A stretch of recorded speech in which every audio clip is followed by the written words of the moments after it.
ಸ್ವಾಮಿ ಕೊರಗಜ್ಜ, ನನ್ನ ಆರಾಧ್ಯ ದೇವವಾದ ಕೊರಗಜ್ಜ ನಿಮ್ಮ ಜೀವನದಲ್ಲಿ ಸುಖ, ಶಾಂತಿ, ಸಮೃದ್ಧಿ, ನೆಮ್ಮದಿ, ಹಾಗೆಯೇ ಆಯುಷ್ಯ, ಸಮೃದ್ಧಿ, ನೆಮ್ಮದಿ, ಸಕಲ ಅಷ್ಟ ಐಶ್ವರ್ಯವನ್ನು ಕೊಟ್ಟು ಕಾಪಾಡಲಿ ಅಂತ ನಾನು ನನ್ನ ಆರಾಧ್ಯ ದೇವವಾದ ಕೊರಗಜ್ಜನನ್ನು ಪ್ರಾರ್ಥಿಸ್ತೇನೆ. ನಿಮಗೆ ನಾನು ಮಾಡುವಂಥ ವೀಡಿಯೋಸಿಂದ ಯೂಸ್ ಇದೆ, ಹೆಲ್ಪ್ ಆಗ್ತಾ ಉಂಟು ಅಂದರೆ ಪ್ಲೀಸ್ ಸಬ್ಸ್ಕ್ರೈಬ್ ಮಾಡಿ. ಹಾಗೆಯೇ ವಿಡಿಯೋ ಇಷ್ಟ ಆದರೆ ಒಂದು ಲೈಕ್ ಮಾಡಿ. ನಿಮ್ಮ ಜೀವನದಲ್ಲಿ ನಿಮಗೆ ಸಮಸ್ಯೆಗಳಿರ್ಬೋದು, ನೋವುಗಳಿರ್ಬೋದು, ದುಃಖ ಇರ್ಬೋದು, ಅಥವಾ ಸಕ್ಸಸ್ ರೇಟ್ ಅನ್ನೋದು ಸಿಗದೇ ಇರ್ಬೋದು. ಕೆಲವರಿಗೆ ಸಕ್ಸಸ್ ರೇಟ್ ಅನ್ನೋದು ಕಡಿಮೆ ಇರ್ಬೋದು. ಈ ಸಕ್ಸಸ್ ಅನ್ನೋದು ತುಂಬ ಮುಖ್ಯ. ಏನಕ್ಕೆ ಸಕ್ಸಸ್ ಅನ್ನೋದು ತುಂಬ ಮುಖ್ಯ ಅಂದರೆ, ನೀವು ಎಲ್ಲೇ ಹೋಗಲಿ ನಿಮಗೆ ಸಕ್ಸಸ್ ಅನ್ನೋದು ಬೇಕಾಗುತ್ತೆ. ಚಿಕ್ಕ ಕೆಲಸ ಇರ್ಬೋದು, ದೊಡ್ಡ ಕೆಲಸ ಇರ್ಬೋದು. ಮಾರ್ಕೆಟಿಗೆ ಹೋಗಿ, ಅಥವಾ ಬಿಸ್ನೆಸ್ ಫೀಲ್ಡ್ಗೆ ಎಂಟ್ರಿ ಆಗಿ, ಅಥವಾ ಜಾಬ್ಗೆ ಟ್ರೈ ಮಾಡಿ, ಅಥವಾ ಒಂದು ಮನೆ ಕಟ್ಟಲಿಕ್ಕೆ ಬೇಕಿದ್ರು ಸೊ ಅಲ್ಲಿ ಕೂಡ ಸಕ್ಸಸ್ ಅನ್ನೋದು ತುಂಬ ನಮಗೆ ಅಂದರೆ ಪ್ರಮುಖ ಪಾತ್ರವನ್ನು ವಹಿಸುತ್ತೆ. ಸಕ್ಸಸ್ಸನ್ನು ನಾವು ಪಡೀಲಿಕ್ಕೆ ಏನು ಮಾಡಬೇಕು, ಸಕ್ಸಸ್ಸನ್ನು ಹಾಗೆಲ್ಲ ಪಡೀಲಿಕ್ಕೆ ಆಗುತ್ತಾ? ಅದೆಲ್ಲ ಹಣೆ ಬರಹದಲ್ಲಿದ್ದರೆ ಮಾತ್ರ ಅಲ್ಲ ಸಕ್ಸಸ್ ಆಗೋದು. ಇಲ್ಲ ಅಂದರೆ ನಮ್ಮ ಹಣೆ ಬರಹದಲ್ಲಿ ಇಲ್ಲ ಅಂದರೆ ಸಕ್ಸಸ್ ಆಗಲ್ಲ. ನಾವು ಅಂದ್ಕೊಂಡಿದ್ದು ಏನೂ ಆಗಲ್ಲ ಅಂತ ನೀವು ಆಲೋಚನೆ ಮಾಡ್ಬೋದು. ಸೊ ನಾನಿವತ್ತು ನಿಮಗೆ ಒಂದು ದೈವಿಕ ಸಂಕೇತವನ್ನು ಹೇಳ್ತೇನೆ. ಸೊ ಇದರಿಂದ ನಿಮ್ಮ ಹಣೆ ಬರಹ ಹೇಗೆ ಇರಬಹುದು, ಏನೇ ಸಮಸ್ಯೆ ಇರ್ಬೋದು, ಬಟ್ ಅದು ಗುಡ್ ಲಕ್ ಆಗಿ ಸಕ್ಸಸ್ ರೀತಿ ಅಂದರೆ ಒಂದು ಅದೃಷ್ಟದ ಥರ ನಿಮಗೆ ವರ್ಕ್ ಮಾಡುತ್ತೆ. ನಿಮ್ಮ ಜೀವನದಲ್ಲಿ ಏನೇ ಒಂದು ಕೆಲಸ ಮಾಡಲಿಕ್ಕೆ ಹೋಗಿ, ಅದು ದೊಡ್ಡ ಕೆಲಸ ಇರ್ಬೋದು, ಸಣ್ಣ ಕೆಲಸ ಇರ್ಬೋದು, ಮೀಡಿಯಮ್ ಇರ್ಬೋದು, ಅಥವಾ ಹೈ ಲೆವೆಲ್ ಇರ್ಬೋದು, ಲೋ ಲೆವೆಲ್ ಇರ್ಬೋದು. ಸೊ ನೋಡಿ, ಪ್ರತಿಯೊಬ್ಬರ ಜೀವನದಲ್ಲೂ ಕೂಡ ಲೋ ಲೆವೆಲ್ ಅನ್ನೋದು ಏನಿಲ್ಲ. ಚಿಕ್ಕ ಕೆಲಸ ದೊಡ್ಡ ಕೆಲಸ ಅಂತ ಏನಿಲ್ಲ. ಚಿಕ್ಕ ಕೆಲಸ ಆದ್ರೂ ಖುಷಿಯೇ, ದೊಡ್ಡ ಕೆಲಸ ಆದ್ರೂ ಖುಷಿಯೇ.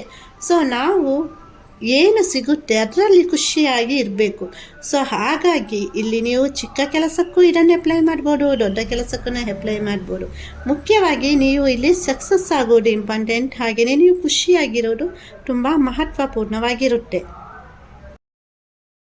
ಕೆಲವೊಂದು ಸಲ ನಾವು ಸಕ್ಸಸ್ ಸಿಗಲ್ಲ, ನಾವು ಅಂದ್ಕೊಂಡಿದ್ದು ಆಗಲ್ಲ, ನಾವು ಫೇಲ್ಯೂರ್ ಆಗ್ತೇವೆ, ಹಾಗೆ ಹೀಗೆ ಎಲ್ಲ ಆಲೋಚನೆ ಮಾಡ್ಬೋದು, ಅಥವಾ ಆಲೋಚನೆ ಮಾಡಿದರೆ ಅದಕ್ಕೆ ಆನ್ಸರ್ ಸಿಕ್ಕಲ್ಲ. ಸೊ ಈ ಥರ ಒಂದು ಸಣ್ಣ ಸಣ್ಣ ತಂತ್ರವನ್ನು ಮಾಡೋದ್ರಿಂದ ಸೊ ಆಟೋಮೆಟಿಕ್ ಆಗಿ ನಮಗೆ ಬೇಕಾದದನ್ನು ನಾವು ಪಡೆಯಬಹುದು. ನಮ್ಮ ಸಕ್ಸಸ್ ರೇಟನ್ನು ನಾವು ಜಾಸ್ತಿ ಮಾಡ್ಕೊಳ್ಬಹುದು. ಮತ್ತು ನಾವು ನೆಮ್ಮದಿಯಾಗಿರುವುದು ಅಲ್ಲದೆ ನಮ್ಮ ಸುತ್ತಲಿನ ಅಂದರೆ ನಮ್ಮ ಮನೆಯವರಿರ್ಬೋದು, ಅಥವಾ ನಮಗೆ ಪ್ರೀತಿ ಪಾತ್ರದವರು ಇರಬಹುದು, ಎನಿವನ್.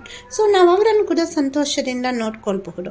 ಹಾಗಾಗಿ ಇದು ಪ್ರತಿಯೊಬ್ಬರು ಕೂಡ ನಿಮ್ಮ ಒಂದು ಡೈಲಿ ಬಿಸಿ ಶೆಡ್ಯೂಲ್ ಇರಬಹುದು, ಅಥವಾ ನೀವು ಯಾವುದೇ ಒಂದು ಟೈಮ್ನಲ್ಲಿ ಕೂಡ ಇದನ್ನು ನೀವು ಮಾಡ್ಬೋದು. ಸೊ ಇದರಿಂದ ತುಂಬ ಅಲ್ಟಿಮೇಟ್ ರಿಸಲ್ಟ್ ಸಿಗುತ್ತೆ. ನೀವೇನು ಅಂದ್ಕೊಂಡ್ರು. ನಾನು ಅದೇ ಹೇಳ್ದಲ್ಲ, ಚಿಕ್ಕ ಕೆಲಸ ದೊಡ್ಡ ಕೆಲಸ ಅಂತ ಏನೂ ಇಲ್ಲ. ನಿಮ್ಗೆ ಏನು ಬೇಕು ಸೊ ಅದೆಲ್ಲನೂ ಆಗ್ತಾ ಹೋಗುತ್ತೆ ಆಟೋಮೆಟಿಕ್ಕಾಗಿ. ನೀವು ಚಿಂತೆ ಮಾಡಬೇಕಂತಿಲ್ಲ, ಟೆನ್ಷನ್ ಮಾಡಬೇಕಂತಿಲ್ಲ. ಅಯ್ಯೋ ನಂದು ಅದು ಕೆಲಸ ಆಗಿಲ್ಲ, ಇದು ಕೆಲಸ ಆಗಿಲ್ಲ ಅಂತ ಆಲೋಚನೆ ಮಾಡಬೇಕು ಅಂತಲೂ ಇಲ್ಲ. ಸೊ ನಿಮ್ಮ ಅದೃಷ್ಟ, ನಿಮ್ಮ ಸಕ್ಸಸ್ ನಿಮ್ಮ ಕೈಯಲ್ಲಿಂಟು. ಸೊ ಅದನ್ನು ನೀವು ಸರಿಯಾದ ರೀತಿಯಲ್ಲಿ ಯೂಸ್ ಮಾಡ್ಕೊಳ್ಬೇಕಾಗುತ್ತೆ. ಇಲ್ಲಿ ನೀವು ಯಾವುದೇ ಒಂದು ಇಷ್ಟ ದೇವರನ್ನು ನೆನೆಸ್ಬಿಟ್ಟು ಕೂಡ ಮಾಡ್ಬೋದು, ಅಥವಾ ಸರ್ವಶಕ್ತನಾದ ಭಗವಂತ ಇನ್ನೂ ಹೆಸರಲ್ಲಿ ಕೂಡ ನೀವು ಇದನ್ನು ಮಾಡಬಹುದು.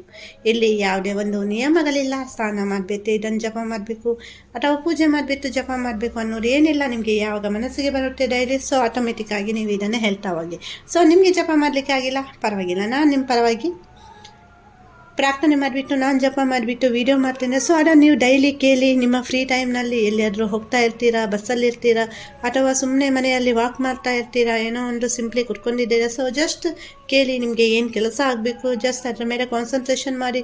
ಸೊ ಈ ಸಂಕೇತವನ್ನು, ದೈವಿಕ ಸಂಕೇತವನ್ನು ಕೇಳಿ ಆಟೋಮೆಟಿಕ್ಕಾಗಿ ನೀವೇನು ಅಂದ್ಕೊಳ್ತೀರಾ ಅದು ರಿಯಾಲಿಟಿಯಲ್ಲಿ ಬಂದುಬಿಡುತ್ತೆ. ಅಂದರೆ ಇದು ಒಂದು ಚಮತ್ಕಾರದ ಥರ, very powerful. So very soon ನಿಮಗೆ ರಿಸಲ್ಟ್ ಸಿಗುತ್ತೆ. ಇಟ್ ಮೇ ಬಿ 24 ಅವರ್ಸಲ್ಲಿ ಕೂಡ ಸಮಟೈಮ್ಸ್ ಇಟ್ ಮೇ ಮಿರಾಕಲ್ಸ್ ಆಗುತ್ತೆ. ಈ ದೈವಿಕ ಸಂಕೇತ ಬಂದುಬಿಟ್ಟು ಈ ಥರ ಉಂಟು, 2190 2190 2190. ಇದೇ ಥರ ನೀವು ಜಪ ಮಾಡಬೇಕಾಗುತ್ತೆ. ಖಂಡಿತವಾಗಿಯೂ ನಿಮಗೆ ಎಲ್ಲರಿಗೂ ಒಳ್ಳೆಯದಾಗಲಿ. ನನ್ನ ಆರಾಧ್ಯ ದೇವವಾದ ಕೊರಗಜ್ಜ ನಿಮ್ಮ ಎಲ್ಲರ ಕನಸುಗಳನ್ನು ನೆರವೇರಿಸಲಿ. ನಿಮ್ಮ ಜೀವನದಲ್ಲಿ ಸಕ್ಸಸ್ ರೇಟ್ ಜಾಸ್ತಿ ಇರಲಿ ಅಂತ ನಾನು ಕೂಡ ನನ್ನ ಪ್ರಾರ್ಥನೆಯ ಸಮಯದಲ್ಲಿ ನಿಮಗೋಸ್ಕರ ಪ್ರಾರ್ಥನೆ ಮಾಡ್ತೀನಿ. ವಿಡಿಯೋ ನೋಡಿದ್ದಕ್ಕಾಗಿ ಧನ್ಯವಾದಗಳು.